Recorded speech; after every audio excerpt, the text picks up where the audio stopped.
Tout le monde dans la pièce s'est levé exactement au même moment. Quelques secondes plus tôt, ils se moquèrent de moi. Je me tenais sur le seuil de la salle à manger de la famille Whitmore, mes bottes poussiéreuses, ma veste du corps des Marines tachée de graisse, mes cheveux attachés en un chignon désordonné qui s'était effondré depuis longtemps. Margaret Whitmore venait de chuchoter quelque chose à l'un des invités, ce qui en avait fait rire quelques-uns. Je me souviens avoir senti la chaleur me monter au visage. Puis, le bruit d'un vieux moteur de pick-up a résonné lentement sur l'allée de gravier à l'extérieur. Un instant plus tard, la porte d'entrée s'est ouverte. Et soudain, chaque personne à cette table s'est levée, y compris Harold Whitmore, l'homme même qui avait passé les 20 dernières minutes à me faire comprendre douloureusement que je n'avais pas ma place auprès de sa famille. Je ne savais pas encore ce qui se passait, mais je savais une chose. Quelque chose venait de changer. Et tout avait commencé plus tôt cet après-midi-là, à environ 30 miles sur la route 17. Je m'appelle Emily Carter, sergent-chef dans le corps des Marines des États-Unis. Au moment où cette histoire s'est déroulée, je venais de rentrer d'un déploiement de 7 mois à l'étranger. J'étais stationnée à la base des Marines de Quantico, en Virginie, ce qui signifiait que je m'étais à nouveau habituée au rythme tranquille de la vie dans le nord de la Virginie. Des routes bordées d'arbres, de petits restaurants, de vieilles fermes, et ce genre de quartier où les gens vous font encore signe quand vous passez en voiture. Rentrer à la maison après un déploiement est toujours un peu étrange. On passe des mois à vivre dans un monde où chaque minute a une structure et un but. Puis, soudain, on revient à la vie ordinaire où les gens s'inquiètent de la circulation, des épiceries et de l'entretien des pelouses. Mais cette semaine-là, j'avais quelque chose de bien plus important en tête. J'allais enfin rencontrer les parents de Daniel Whitmore. Daniel et moi étions ensemble depuis presque 2 ans. Nous nous étions rencontrés par l'intermédiaire d'un ami commun lors d'un barbecue du 4 juillet à Fredericksburg. C'était un ingénieur civil travaillant pour une entreprise de construction, grand, attentionné, et l'un des hommes les plus patients que j'ai jamais connus. Mais sa famille, eh bien, c'était une autre histoire. Les Whitmore étaient le genre de famille dont on parle en ville. De la vieille bourgeoisie de Virginie, une grande maison coloniale à l'extérieur de Warrenton, des propriétés équestres, des conseils d'administration d'œuvres caritatives, des adhésions à des clubs de golf. Daniel avait toujours été honnête avec moi à leur sujet. « Ils sont traditionnels », m'avait-il dit un jour. C'était une façon polie de dire qu'il n'approuvait pas vraiment que leur fils sorte avec une marine. Sa mère lui avait demandé une fois, à moitié en plaisantant, « Ne penses-tu pas que tu serais plus heureux avec quelqu'un d'un peu plus raffiné ?» Son père avait été encore plus direct. « Une femme dans le corps des Marines ?» avait dit Harold Whitmore lors d'un appel téléphonique que Daniel avait mis sur haut-parleur. « Fils, ce n'est pas exactement la vie que j'imaginais pour ma future belle-fille. » Daniel prenait ma défense à chaque fois, mais je sentais que la situation pesait sur lui. Alors, quand il m'a appelé un soir, une semaine après mon retour de déploiement, j'ai su que quelque chose d'important se préparait. « Émilie, » m'a-t-il dit, « mes parents organisent un dîner ce samedi. » Je me suis adossée au canapé dans mon petit appartement de Quantico. Ça a l'air formel. Ça l'est, a-t-il admis. Mais ils veulent te rencontrer. J'ai marqué une pause. Ou ils veulent m'inspecter. Daniel a ri doucement. Peut-être un peu des deux. Puis sa voix est devenue plus sérieuse. Je sais qu'ils ont dit des choses injustes, mais s'ils te rencontrent vraiment, Émilie, ils verront ce que je vois. Cette phrase m'est restée. Ils verront ce que je vois. Je voulais que ce soit vrai. Samedi après-midi, j'ai quitté la base tôt. J'ai troqué mon treillis de camouflage pour une simple robe bleu marine et des talons bas. J'ai préparé un petit sac de nuit au cas où, et j'ai pris la route vers Warrenton. Le temps d'octobre était parfait. L'automne en Virginie, air frais, feuilles dorées dérivant sur la route, de vastes étendues de terres agricoles brillant sous le soleil de fin d'après-midi. Je me souviens avoir pensé que c'était une bonne journée pour un nouveau départ. La maison des Whitmore était à environ 1 heure de route. J'avais largement le temps, du moins c'est ce que je pensais. À mi-chemin, juste à l'extérieur d'une petite intersection rurale, j'ai remarqué un vieux pick-up garé sur le bord de la route. Le capot était ouvert. Un homme âgé se tenait à côté, penché sur le compartiment moteur avec un air de détermination obstiné. La plupart des voitures passèrent devant lui sans s'arrêter. Pendant un instant, je l'ai fait aussi. Puis, mes instincts de marine ont pris le dessus. On ne laisse pas quelqu'un en détresse si on peut l'aider. J'ai ralenti, je me suis garée sur le bas-côté et je suis sortie. L'homme a levé les yeux, surpris. « Bonjour, madame », a-t-il dit en s'essuyant les mains avec un chiffon. « Vous avez des ennuis » ai-je demandé. Il a esquissé un petit sourire penaud. Le pick-up a surchauffé. Je pensais pouvoir le redémarrer, mais... Il a haussé les épaules. Le véhicule avait l'air vieux. Un modèle de la fin des années 70, peut-être. Un camion robuste, mais clairement bien utilisé. J'ai jeté un œil au thermomètre du tableau de bord.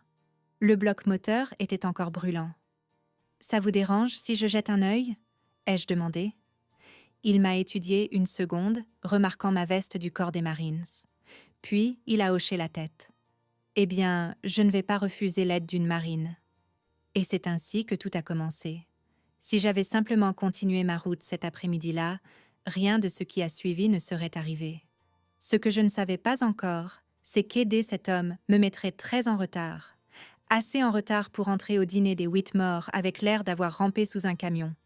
Assez en retard pour qu'il se moque trop de moi. Et assez en retard pour que quelque chose d'autre se produise. Quelque chose qu'aucun d'entre nous n'aurait pu prévoir. Le vieux pick-up semblait avoir parcouru les routes de Virginie depuis plus longtemps que je n'étais au monde. C'était un Ford vert forêt délavé, le genre de camion qu'on ne voit plus guère, sauf dans les vieilles fermes ou dans les petites villes où les gens font durer les choses bien après que la plupart des gens les auraient échangées. La peinture était écaillée par endroits, le pare-choc chromé avait une bosse d'un côté, et le capot tremblait légèrement alors que la chaleur s'échappait du compartiment moteur.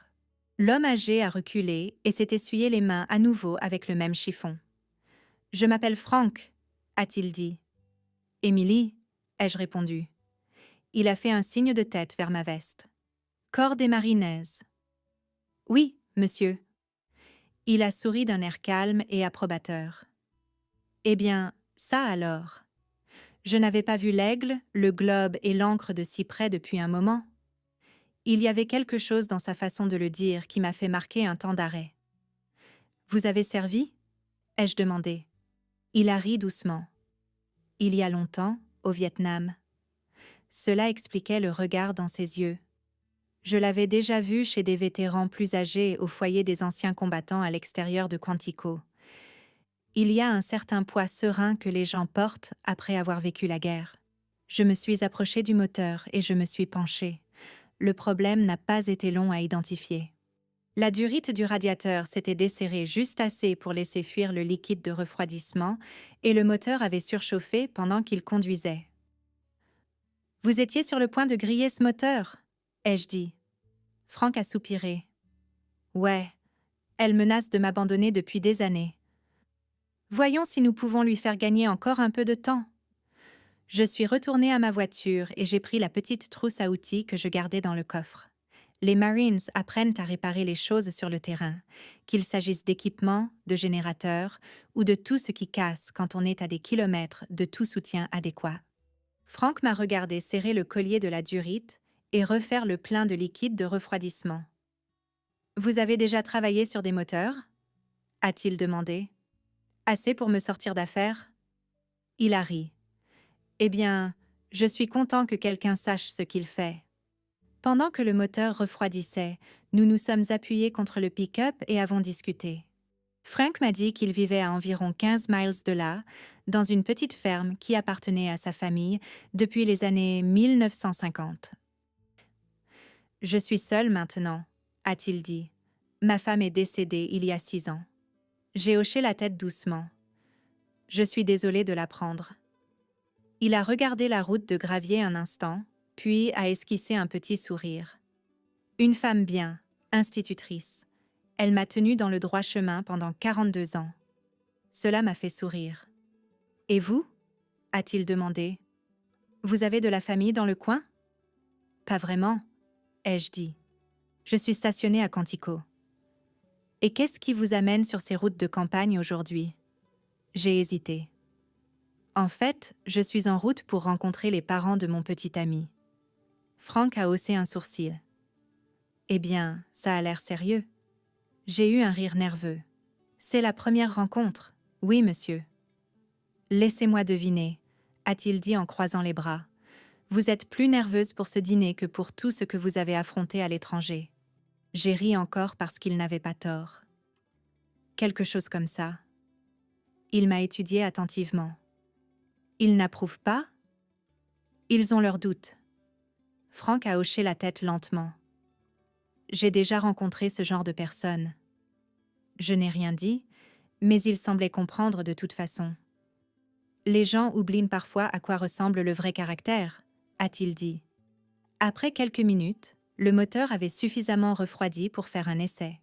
J'ai démarré le pick-up pendant que Frank surveillait le raccord de la durite. Pas de fuite. Le moteur s'est stabilisé dans un vrombissement régulier. Frank a poussé un long soupir de soulagement. Eh bien, ça alors. J'ai refermé le capot et j'ai reculé. Cela devrait vous permettre de rentrer chez vous, ai-je dit. Frank m'a tendu la main. Je l'ai serrée. Sa poignée était ferme malgré son âge. Émilie, a-t-il dit, je vous remercie d'avoir pris le temps de vous arrêter. N'importe qui aurait fait la même chose. Il a secoué la tête. Pas de nos jours. J'ai jeté un coup d'œil à ma montre et mon cœur a sombré. J'avais déjà 20 minutes de retard. Mince, ai-je marmonné. Frank l'a remarqué. Le dîner commence sans vous, probablement. Il m'a lancé un regard compatissant. Eh bien, alors nous ferions mieux de ne pas les faire attendre. J'ai souri et j'ai pris ma trousse à outils. Alors que je remontais dans ma voiture, Frank s'est penché à la fenêtre. Émilie? Oui, monsieur. Il a désigné la route. Ces gens que vous allez rencontrer, ils sont sur le point de voir quel genre de femme leur fils a choisi. J'ai souri poliment. Je l'espère. Puis j'ai démarré le moteur et j'ai repris la route. Le soleil était plus bas maintenant, jetant de longues ombres oranges sur les champs. J'ai conduit plus vite que je n'aurais probablement dû, regardant l'horloge toutes les quelques minutes. 30 minutes de retard, puis 35. Au moment où j'ai tourné dans la longue allée de gravier menant au domaine Whitmore, je savais que j'avais déjà fait une terrible première impression. La maison ressemblait exactement à ce que Daniel avait décrit. Des colonnes blanches, un large porche, des lumières brillant chaleureusement à travers les hautes fenêtres et plusieurs voitures chères déjà garées dans l'allée circulaire. Cela ressemblait moins à un dîner de famille qu'à une réception mondaine. Je suis sortie de la voiture et j'ai soudain réalisé quelque chose. Mes mains, elles étaient encore tachées de graisse, et le devant de ma veste des Marines n'était pas en meilleur état. J'ai essayé de les essuyer avec une serviette de la boîte à gants, mais cela n'a guère aidé. Trop tard maintenant. J'ai pris une inspiration et j'ai marché vers la porte d'entrée. Au moment où je suis entrée, j'ai entendu des voix venant de la salle à manger, des rires, le tintement de l'argenterie, la conversation déjà bien engagée. Daniel est apparu dans le couloir dès qu'il m'a vue. Ses yeux se sont agrandis. « Émilie, je commençais à m'inquiéter. » Puis, il a remarqué la graisse. « Qu'est-ce qui s'est passé ?» J'ai haussé les épaules. « C'est une longue histoire. » Il a souri doucement. « Honnêtement, je suis juste content que tu sois là. » Avant que je puisse dire quoi que ce soit d'autre, une autre voix a retenti depuis la salle à manger. « Daniel, a appelé une femme, est-ce ton invité ?» Daniel m'a serré la main. « Prête ?» J'ai hoché la tête. Nous sommes entrés ensemble dans la salle à manger et chaque conversation à table s'est arrêtée. 10 pères d'yeux se sont tournés vers moi. J'ai vu le moment où Margaret Whitmore a remarqué la graisse sur ma veste.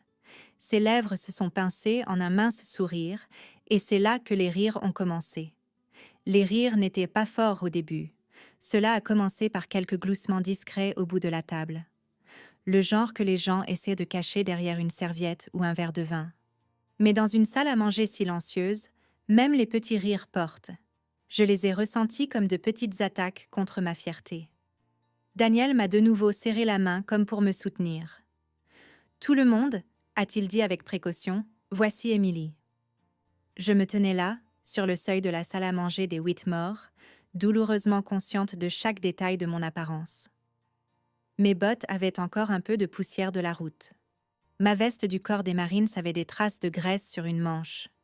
Mes mains étaient plus propres qu'auparavant, mais les taches n'avaient pas complètement disparu, et la pièce autour de moi semblait tout droit sortie d'un magazine.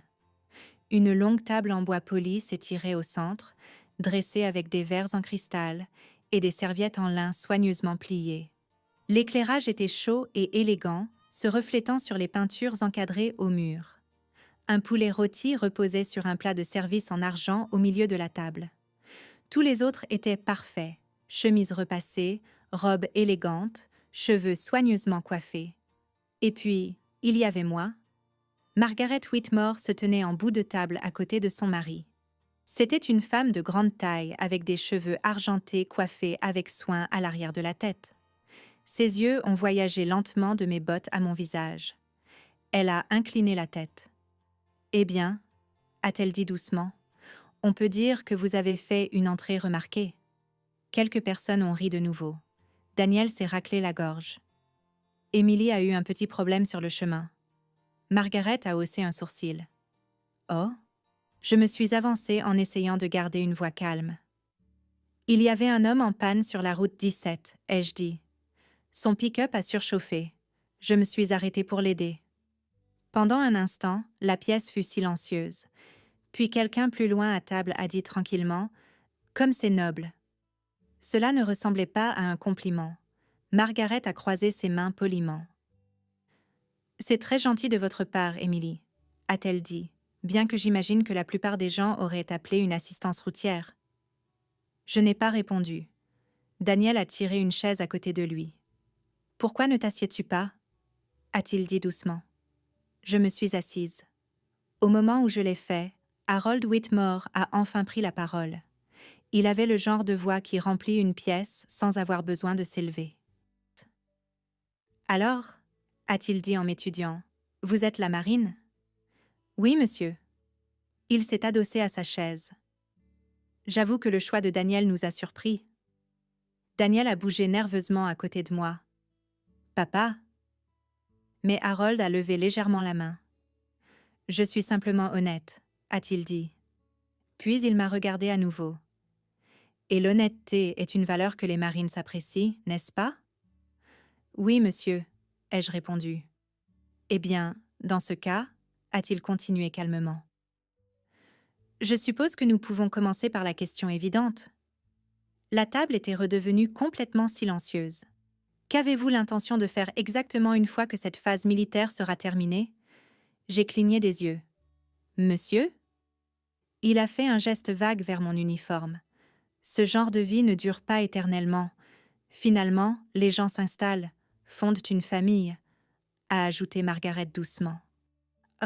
Nous avons toujours pensé que la stabilité était importante.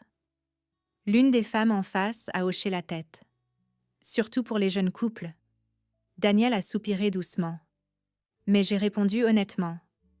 J'ai construit ma carrière dans le corps des Marines, ai-je dit. J'ai l'intention de continuer à servir aussi longtemps que je le pourrai. Harold m'a étudié comme un homme examinant une proposition commerciale. Intéressant. Il a levé son verre de vin. Je suppose que Daniel trouve cela excitant. Une autre petite vague de rire a parcouru la table. La mâchoire de Daniel s'est contractée. « Ce n'est pas juste » a-t-il dit. Margaret lui a lancé un regard apaisant. Nous essayons seulement de comprendre son parcours. Elle s'est tournée vers moi. « Dites-moi, Emily, où avez-vous grandi ?»« Dans l'Ohio, ai-je dit, dans une petite ville. »« Oui, madame. »« Que faisaient vos parents ?»« Mon père travaillait dans une usine.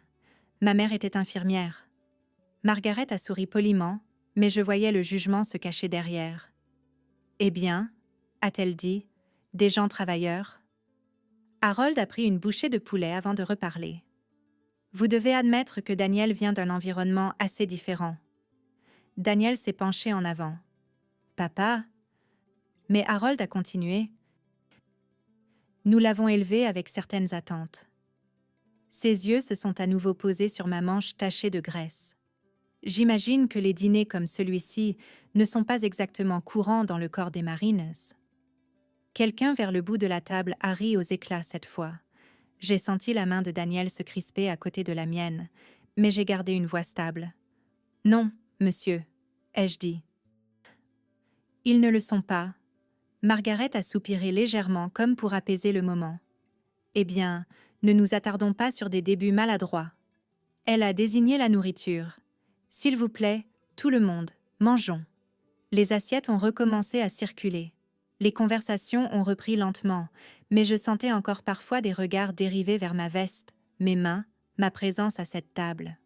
À un moment donné, Margaret s'est penchée vers la femme assise à côté d'elle et lui a chuchoté quelque chose. La femme a couvert sa bouche en riant. Je me suis concentrée sur mon assiette. En face de moi, Daniel avait l'air désolé. « Je suis vraiment désolée », a-t-il chuchoté. « C'est bon », ai-je dit doucement. Mais la vérité était que je me sentais plus petite dans cette pièce que je ne l'avais été depuis très longtemps. Non pas à cause de leur richesse, ni de leur maison, mais parce qu'ils avaient déjà décidé qui j'étais avant même que je ne franchisse la porte. Et rien de ce que je disais ne semblait pouvoir les faire changer d'avis. Le dîner s'est poursuivi ainsi pendant encore 20 minutes. Conversations polies, commentaires subtils, quelques blagues qui n'en étaient pas vraiment, jusqu'à ce que soudain, le bruit de pneus crissant sur le gravier parvienne à travers la fenêtre ouverte de la salle à manger. Au début, personne n'y a prêté attention, mais le bruit du moteur est devenu plus fort. Quelqu'un à l'extérieur a fermé une portière de voiture et un instant plus tard, la porte d'entrée de la maison s'est ouverte. Des bruits de pas ont résonné dans le couloir. J'ai entendu une voix plus âgée s'écrier « Bonjour, il y a quelqu'un ?» Daniel a légèrement froncé les sourcils. Margaret avait l'air confuse et Harold Whitmore a lentement tourné la tête vers la porte. Une seconde plus tard, l'homme âgé que j'avais aidé sur le bord de la route est entré dans la salle à manger. Pendant un instant, personne n'a parlé. L'homme âgé se tenait sur le seuil, tenant sa casquette d'une main. Les lumières de la salle à manger éclairaient les rides profondes de son visage et la veste en jean usée qu'il portait sur une chemise à carreaux délavés.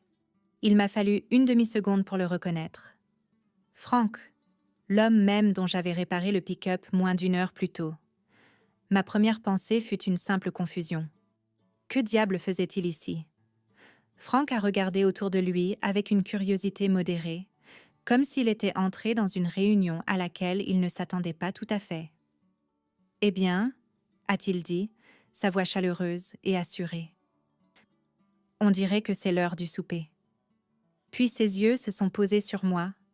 Un sourire a illuminé son visage. « Ça alors » a-t-il dit. « Émilie. » Toutes les têtes se sont de nouveau tournées vers moi. J'ai senti Daniel bouger à côté de moi. « Tu le connais » a-t-il chuchoté. Avant que je puisse répondre, Frank a continué d'avancer dans la pièce. Et c'est là que tout a changé. Harold Whitmore a repoussé sa chaise si vite qu'elle a raclé bruyamment le parquet. Puis, il s'est levé. Pas lentement, pas par hasard. Il s'est levé comme les soldats se lèvent quand quelqu'un d'important entre dans la pièce. Le reste de la table a suivi presque immédiatement. Un par un, les chaises ont bougé. Les gens se sont levés. Margaret Whitmore s'est levée aussi, bien que son expression soit passée de l'amusement confiant à quelque chose de beaucoup plus incertain. Daniel semblait tout aussi confus que moi. « Monsieur Miller » a dit Harold. Sa voix était complètement différente maintenant. Respectueuse. Frank lui a fait un signe de tête amical. « Bonsoir, Harold. » La façon décontractée dont il a prononcé le prénom d'Harold a semblé surprendre tout le monde à table. Harold s'est avancé rapidement.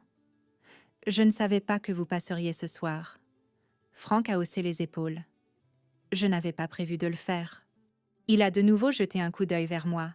« Mais j'avais une raison. » Margaret a regardé Frank, puis moi, puis Frank à nouveau. « Vous vous connaissez tous les deux » a-t-elle demandé.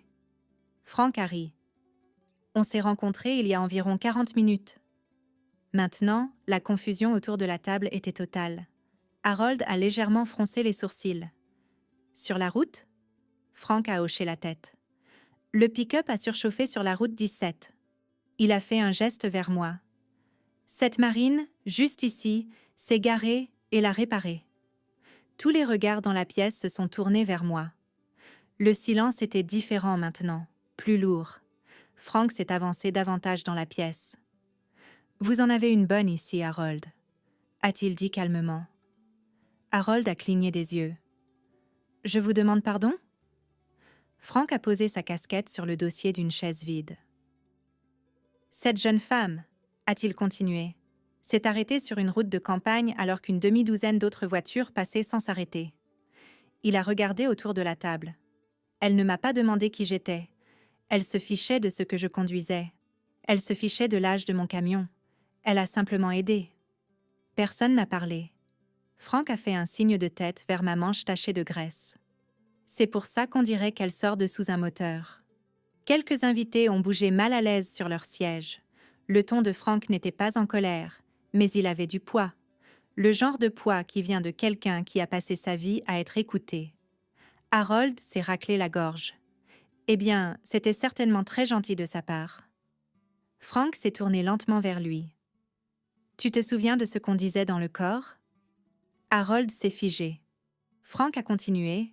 « Le caractère se révèle quand personne ne regarde. » J'ai alors remarqué quelque chose que je n'avais pas vu auparavant. La façon dont Harold Whitmore se tenait devant Frank, droit, presque rigide, comme si une vieille habitude était revenue sans qu'il y pense. Daniel s'est penché vers moi. « Attends, » a-t-il chuchoté. « Tu sais qui c'est ?» J'ai secoué la tête légèrement. Frank a tiré une chaise et s'est assis avec désinvolture. Margaret semblait toujours perdue. « Frank, » a-t-elle dit avec précaution, « voudriez-vous vous joindre à nous pour le dîner ?» Frank a souri.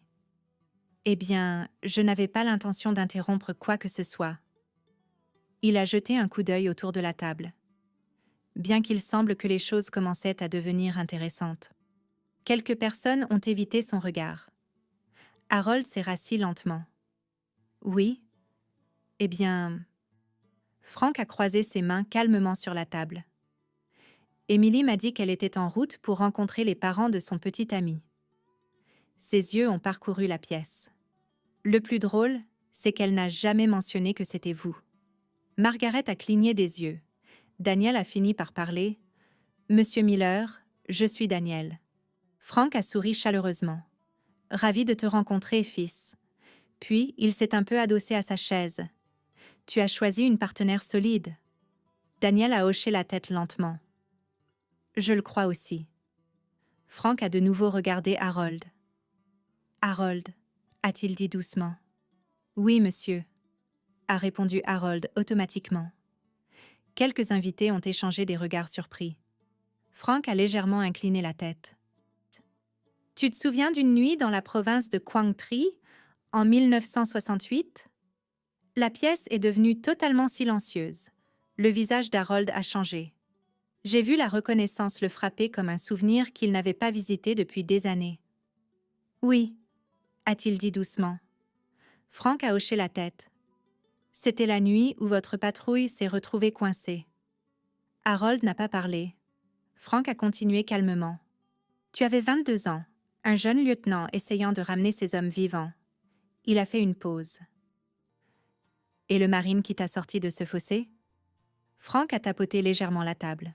« C'était moi. » Personne dans la pièce n'a bougé. Frank a regardé lentement autour de la table. Alors quand je dis que cette jeune marine a du caractère, il a de nouveau fait un geste vers moi. Je sais exactement de quoi je parle. Harold Whitmore a baissé les yeux. Et pour la première fois de la soirée, l'homme qui s'était moqué de moi semblait avoir honte. La pièce est restée silencieuse pendant un long moment après que Frank eut fini de parler. Pas le silence poli du début de soirée. Celui-ci était différent. Lourd, réfléchi, le genre de silence qui s'installe dans une pièce quand les gens réalisent soudain qu'ils ont pu se tromper. J'étais assise là, ne sachant que faire de mes mains. 20 minutes plus tôt, ces mêmes personnes riaient de la graisse sur ma veste. Maintenant, personne ne semblait capable de la regarder. Frank s'est un peu adossé à sa chaise, tout à fait à l'aise, comme un homme entré dans un endroit familier plutôt que dans une pièce remplie d'invités stupéfaits. Margaret Whitmore s'est raclé la gorge. « Eh bien, Frank, » a-t-elle dit avec précaution, « nous ne savions pas qu'Emily vous avait aidé. » Frank a saussé les épaules. Elle ne savait pas qui j'étais. Il a de nouveau regardé autour de la table. C'est ça qui compte.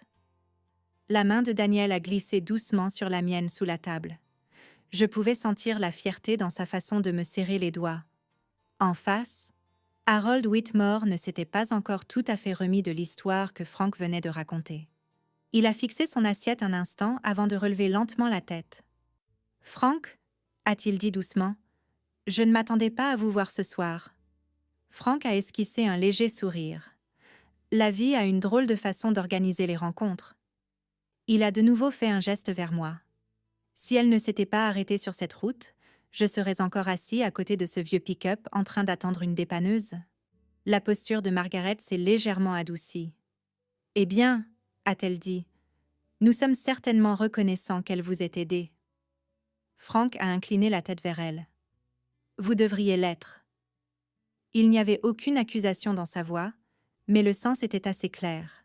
Les invités autour de la table ont bougé sur leurs chaises. Les rires de tout à l'heure avaient complètement disparu. L'un des hommes plus âgés assis vers le bout de la table s'est penché en avant. « Frank Miller, » a-t-il dit lentement. « Vous êtes le Frank Miller, n'est-ce pas ?» Frank lui a lancé un regard perplexe. « Je suppose que cela dépend de celui dont vous parlez. »« La Fondation des vétérans ?» a dit l'homme. « Celle qui a construit le centre de rééducation en ville ?» Frank a hoché la tête avec désinvolture. « C'était un effort collectif. » L'homme avait l'air impressionné. « J'ai lu des articles sur vous dans le journal. » Margaret s'est tournée légèrement vers Harold. « Tu n'as jamais mentionné que Frank était impliqué dans la fondation. » Harold a poussé un léger soupir. « Il est impliqué dans beaucoup de choses. » Frank a balayé le commentaire d'un geste de la main. « Je reste occupé. » Puis, il a de nouveau regardé vers moi. « Oh, principalement parce que des gens comme Emily ici me rappellent là pourquoi c'est important. » Cette phrase a résonné différemment des autres. Frank ne se contentait plus de me féliciter. Il enseignait quelque chose à toutes les personnes présentes. Daniel s'est légèrement penché. « Monsieur Miller, il a dit qu'Emily vous avait dit qu'elle venait ici ce soir. » Frank a hoché la tête. Elle a mentionné qu'elle allait rencontrer la famille de son petit ami. Daniel a esquissé un petit sourire. « Eh bien, le petit ami, c'est moi. » Frank a ri. « Alors tu as fait un bon choix, fils. » Daniel avait l'air sincèrement fier. « Je le sais. » Margaret a tendu la main vers son verre de vin, mais j'ai remarqué que sa main avait perdu l'assurance qu'elle avait plus tôt dans la soirée. « Émilie, » a-t-elle dit doucement, « nous n'avions aucune idée que vous vous étiez arrêtée pour aider quelqu'un. » J'ai répondu honnêtement. Cela ne m'a pas semblé être quelque chose qui méritait d'être mentionné. Frank m'a regardé et a hoché la tête. « Voilà, » a-t-il dit doucement, « c'est exactement pour ça que c'est important. » Harold s'est frotté le menton pensivement. Puis, il m'a regardé de l'autre côté de la table. « Je vous dois des excuses. » Les mots semblaient difficiles pour lui.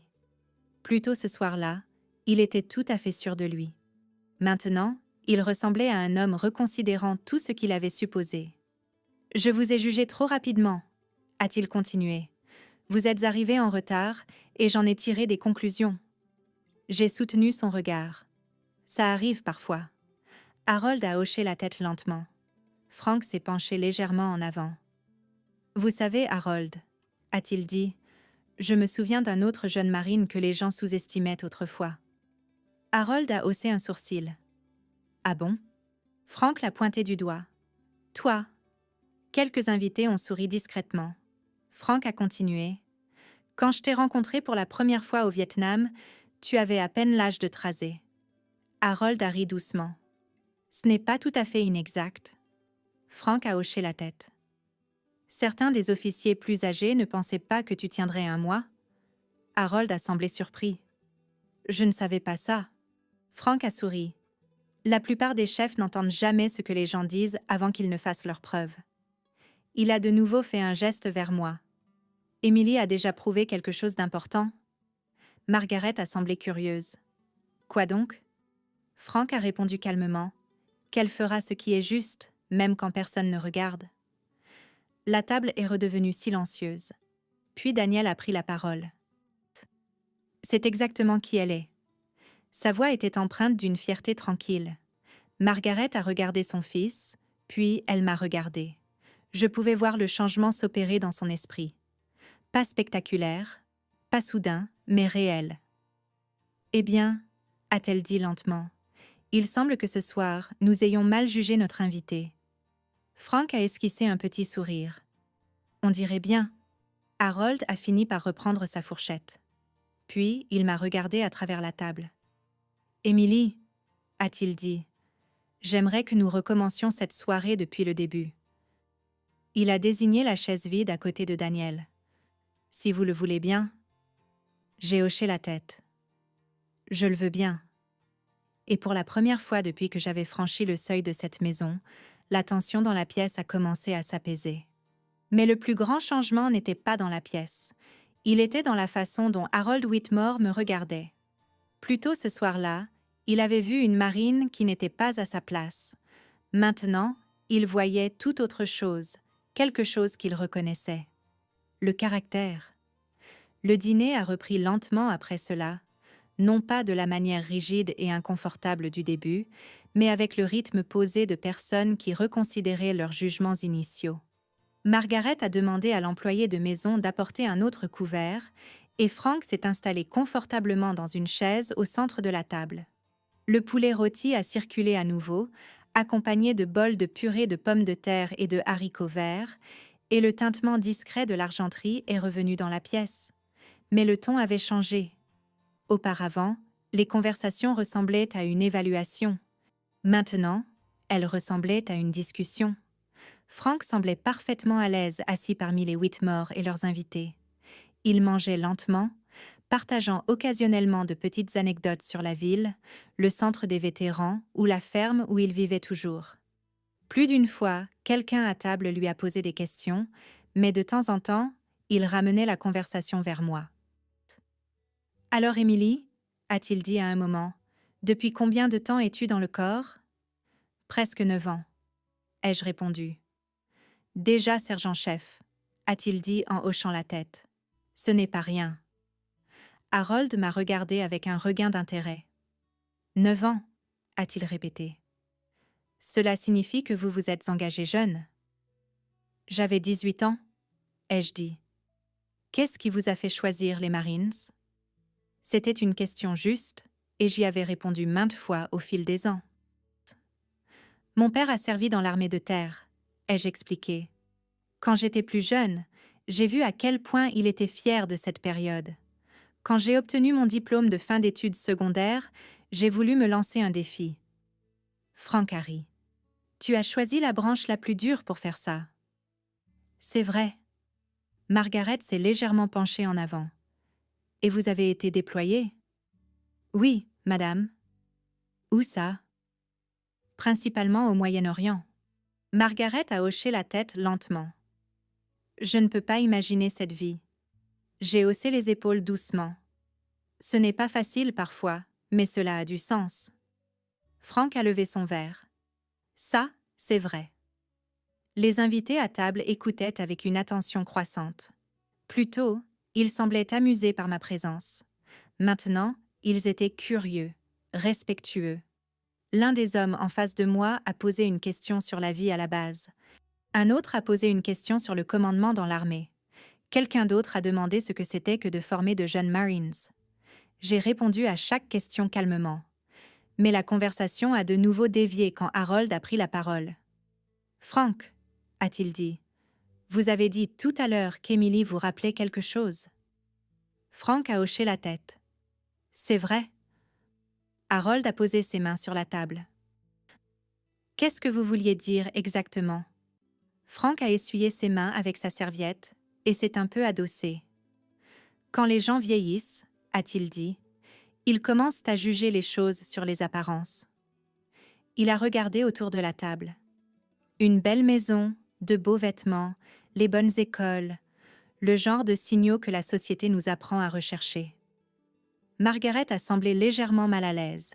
Frank a continué calmement. Mais plus je vieillis, plus je réalise que ces choses ne disent pas grand-chose sur une personne.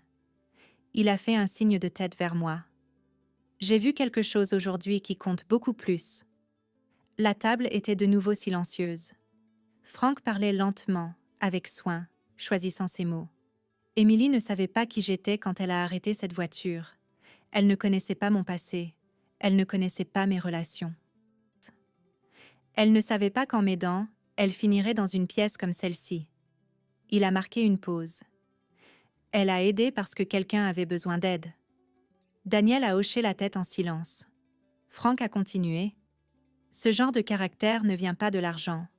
Il ne vient pas de la réputation. Il vient des valeurs. Harold écoutait attentivement. Frank s'est tourné légèrement vers lui. Et tu connais bien ses valeurs. Harold a hoché la tête lentement. Oui, c'est vrai. Frank a esquissé un léger sourire. Je me souviens très clairement de cette nuit au Vietnam. Les invités se sont un peu rapprochés. Tu étais un jeune lieutenant essayant de sortir tes hommes d'une mauvaise passe. Harold a eu un rire discret. J'étais mort de peur. Frank l'a pointé du doigt. Mais tu es resté. Tu t'es assuré que chaque homme sous ton commandement s'en sorte? Il a de nouveau regardé autour de la table. C'est à ça que ressemble le leadership. Harold est resté silencieux un instant. Puis, il m'a de nouveau regardé. « Émilie, a-t-il dit, je vous dois plus que de simples excuses. Vous êtes entrée chez moi ce soir après avoir fait quelque chose d'honorable, et au lieu de vous accueillir, nous vous avons jugé. » Margaret a baissé un peu les yeux. C'était mal. J'ai secoué la tête doucement. C'est compréhensible. Harold a haussé un sourcil. Pourquoi dites-vous cela? Parce que les gens supposent que souvent le pire quand ils ne comprennent pas quelque chose. Frank a hoché la tête d'un air approbateur. C'est de la sagesse. Daniel m'a de nouveau serré la main. Harold s'est adossé et m'a étudié pensivement. Vous savez, a-t-il dit, quand Daniel nous a parlé de vous pour la première fois, j'ai imaginé quelqu'un de très différent. J'ai souri légèrement. J'imagine que oui. Il a ri doucement. Oui, je suppose que c'est le cas. Puis il a regardé autour de la table. Eh bien, a-t-il dit en levant légèrement son verre, je pense que nous avons tous appris quelque chose ce soir. Frank a souri. C'est le bon côté du fait de vieillir. On a encore le droit d'apprendre. Margaret a levé son verre elle aussi. À l'apprentissage, a-t-elle dit doucement. Le reste de la table a suivi. Les verres se sont levés. Pour la première fois de la soirée, je me suis sentie tout à fait à l'aise assise là. Non pas parce que tout le monde avait soudainement décidé de m'approuver, mais parce que quelque chose de plus important s'était produit. Ils m'avaient vue. Pas la graisse sur ma veste, pas l'uniforme des Marines, pas le milieu social qu'ils avaient jugé plus tôt. Ils avaient vu la personne en dessous, et parfois, c'est tout ce qu'il faut pour que tout change. Au moment où le dessert a été servi, la soirée était totalement différente de celle dans laquelle j'étais entrée. Margaret a apporté une tarte aux pommes, maison, encore chaude, avec de la glace à la vanille, fondant lentement sur chaque part. La tension qui avait rempli la salle à manger plus tôt s'était apaisée en quelque chose de plus calme et de plus authentique. Les gens discutaient à nouveau, mais maintenant la conversation semblait détendue au lieu d'être calculée. Frank racontait une histoire de partie de pêche qu'il avait faite il y a des années avec des Marines du centre des vétérans. Quelques invités ont ri, alors qu'il décrivait l'un d'eux tombant dans le lac, après avoir insisté sur le fait qu'il savait exactement comment diriger un petit bateau. Daniel était assis à côté de moi, le bras reposant légèrement sur le dossier de ma chaise. De temps en temps, il me lançait un regard et souriait, comme s'il n'arrivait toujours pas à croire comment la soirée avait tourné. En face, Harold Whitmore regardait Frank finir son histoire. Puis il s'est raclé la gorge. « Frank, a-t-il dit doucement. Je ne vous ai jamais remercié comme il se doit. Frank a levé les yeux. Pourquoi? Pour cette nuit au Vietnam. La pièce est redevenue silencieuse. Frank a balayé l'air d'une main distraite. C'était il y a longtemps. Harold a secoué la tête. Pas pour moi. Il a marqué une pause, choisissant ses mots avec soin. Vous m'avez sauvé la vie? Frank l'a regardé en silence. Puis il a fait un petit signe de tête. Eh bien, c'est ce que font les marines. Harold a esquissé un léger sourire. Et apparemment, a-t-il ajouté en jetant un coup d'œil vers moi, c'est toujours ce qu'ils font. Margaret s'est tournée vers moi avec une expression plus douce que celle qu'elle portait au début de la soirée. Émilie, a-t-elle dit, je veux encore m'excuser. Sa voix était sincère. Quand vous avez franchi cette porte ce soir, j'ai vu quelqu'un qui ne correspondait pas à l'image que j'avais en tête. Elle a croisé ses mains sur la table. Et au lieu de poser des questions, j'ai fait des suppositions. J'ai hoché la tête légèrement. Ça arrive.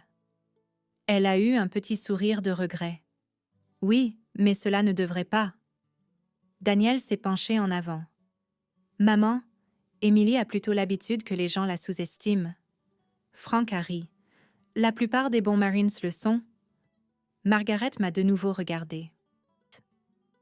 Eh bien, je suis très heureuse que vous vous soyez arrêté pour aider Frank aujourd'hui. Elle a marqué une pause. Et je suis très heureuse que vous soyez venu dîner. Harold a hoché la tête en signe d'accord. J'aimerais dire la même chose. Il s'est adossé à sa chaise et m'a étudié pensivement. Vous savez, a-t-il dit, quand Daniel nous a parlé de vous pour la première fois, je me suis inquiétée. J'ai haussé un sourcil. À quel sujet?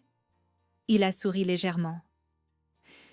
Que vous ne puissiez pas vous intégrer dans notre monde. Frank a eu un rire étouffé. Harold a jeté un coup d'œil vers lui. Mais ce soir m'a rappelé quelque chose d'important. Il a tapoté légèrement la table. Le monde n'a pas besoin de plus de gens qui entrent dans le même moule. Frank a levé sa fourchette. Il a besoin de gens de caractère. Harold a hoché la tête. Exactement. Il s'est tourné vers moi. Et je comprends maintenant pourquoi mon fils tient à vous. Daniel semblait à la fois soulagé et amusé. Eh bien, ça fait plaisir à entendre. Margaret a souri chaleureusement. Oui, c'est vrai. Frank a fini sa dernière bouchée de tarte et s'est essuyé les mains avec sa serviette. Vous savez, a-t-il dit pensivement, des soirées comme celle-ci me rappellent quelque chose que mon père disait souvent. Tout le monde l'a regardé. Il disait que le vrai caractère d'une personne se révèle dans les moments de calme. Il a désigné la fenêtre où l'allée de gravier s'étirait dans l'obscurité. Comme s'arrêter sur une route de campagne pour aider un étranger. Il m'a regardé. C'est le genre de choses dont les gens se souviennent. J'ai ressenti une chaleur tranquille dans ma poitrine en entendant cela. Pas de la fierté exactement, juste le sentiment que j'avais peut-être fait quelque chose de petit qui comptait. Daniel m'a de nouveau serré la main. Je le savais déjà. Elle est comme ça, a-t-il dit. Harold a souri. Eh bien, je suis content que nous le sachions aussi maintenant. La soirée a commencé à toucher à sa fin après cela. Les manteaux ont été récupérés. Les invités ont remercié Margaret pour le dîner. Les voitures ont quitté la longue allée de gravier l'une après l'autre. Frank se tenait près de la porte d'entrée alors qu'il s'apprêtait à partir. Avant de sortir, il s'est tourné vers moi. « Émilie ?»« Oui, monsieur. »« Tu vas parfois vers le centre des vétérans à Warrenton ?»« Pas souvent. »« Tu devrais. » Il a fait un signe de tête vers Harold. Ce vieux lieutenant ici présent aide à diriger quelques programmes pour les jeunes vétérans. Harold a ri, essayant d'être modeste. Frank a souri. Des gens comme Émilie sont exactement le genre de leader dont ces programmes ont besoin. Harold semblait pensif. « Eh bien, a-t-il dit, je serais honoré si vous vouliez passer un jour. »« J'aimerais beaucoup, ai-je répondu.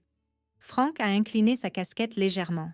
« Bien. » Puis il est sorti dans la nuit fraîche de Virginie. Daniel et moi nous tenions sur le porche, regardant son vieux pick-up s'éloigner sur l'allée de gravier dans un bruit sourd. Pendant un instant, nous avons simplement écouté le calme de la campagne. Puis Daniel m'a regardé. Tu sais, a-t-il dit, c'est peut-être le dîner le plus spectaculaire que ma famille ait jamais connu. J'ai ri doucement. Je suis contente que ça se soit terminé comme ça. Il a hoché la tête. Moi aussi. Alors que nous rentrions à l'intérieur, j'ai repensé à la façon dont toute la soirée s'était déroulée. Il aurait été facile de garder de la rancœur, facile d'être en colère à cause des rires ou des suppositions. Mais la vie a une drôle de façon de donner des leçons aux gens quand ils s'y attendent le moins. Parfois, la meilleure des vengeances ne consiste pas à prouver que quelqu'un a tort avec colère. Parfois, il s'agit simplement de leur montrer qui vous êtes vraiment et de laisser vos actions parler plus fort que leurs attentes ne le pourront jamais. Si cette histoire vous a rappelé quelqu'un qui a fait preuve de gentillesse quand c'était le plus nécessaire, j'espère que vous la partagerez avec cette personne. Et si vous croyez que le caractère compte encore dans ce monde, je serais honorée que vous nous suiviez pour d'autres histoires comme celle-ci. Parce que parfois, les plus petits moments, comme s'arrêter sur une route de campagne tranquille, peuvent tout changer. Mira, te va a matar, loco.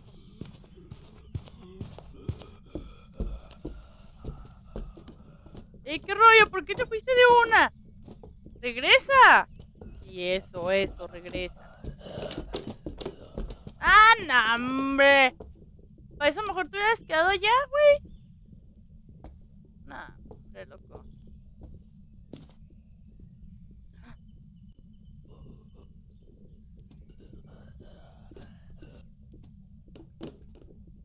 ¿Y cómo se conocieron? A mí me gusta mucho el chisme. ¿Cómo se conocieron?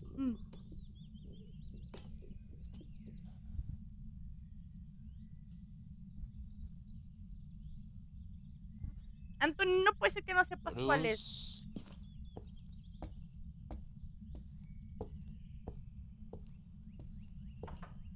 Mm, ¡Órale! Ay. ¿Y cuándo fue la última vez que la viste? Ay, qué coquetos, ¿eh? Me encanta. Me encanta esa historia.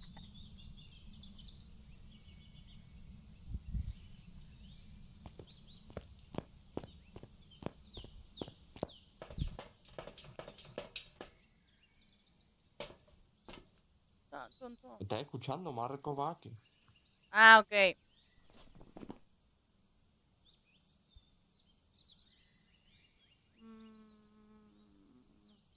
¿Dónde está?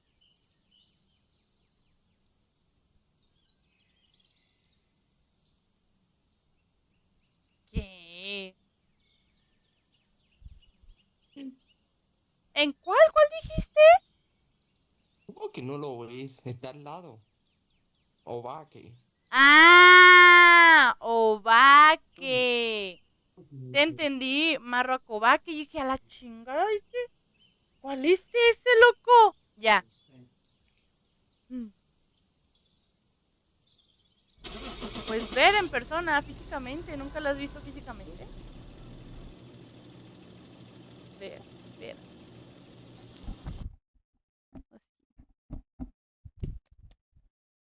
Dice ver. No mames, no, Anthony.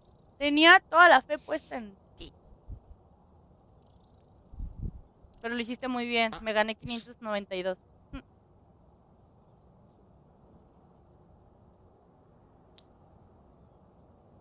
Voy a poner otro así random. Me vale gorro, loco.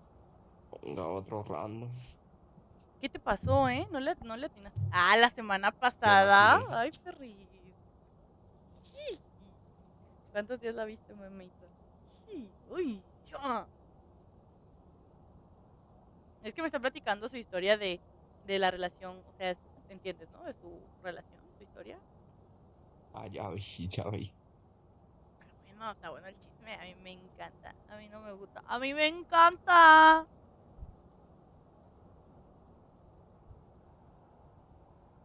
¿Un día o una semana?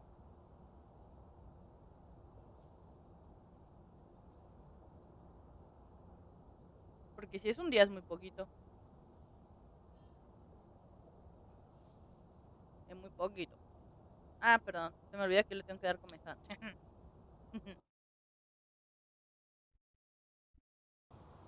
Ok. Son las 2 de la mañana.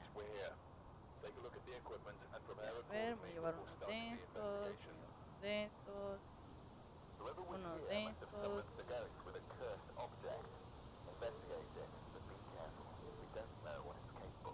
Ya no puedo, ¿cómo que ya no puedo? Uf, Vámonos. Ay, espérate, ¿dónde está lo de la luz?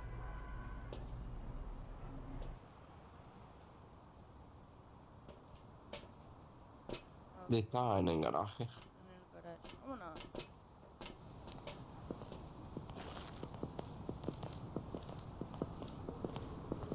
Nah, bueno, yo he tenido varias relaciones ahí. Ya una duró 5 meses.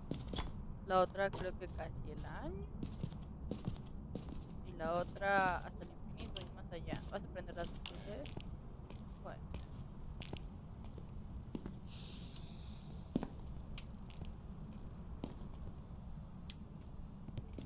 Se me hace que va a ser aquí, ¿eh? Bueno, no sé. Voy a checar rápido. ¡Encontré una mano! Encontré una mano.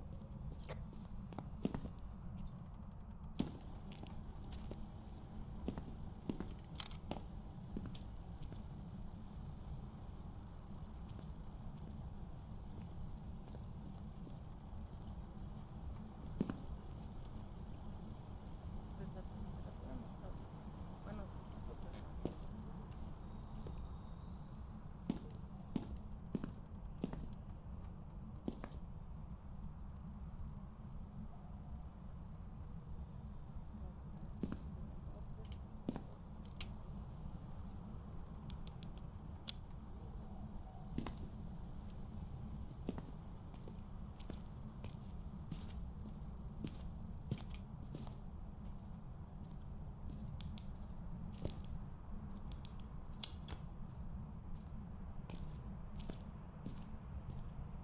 No baja la temperatura y no hay oro.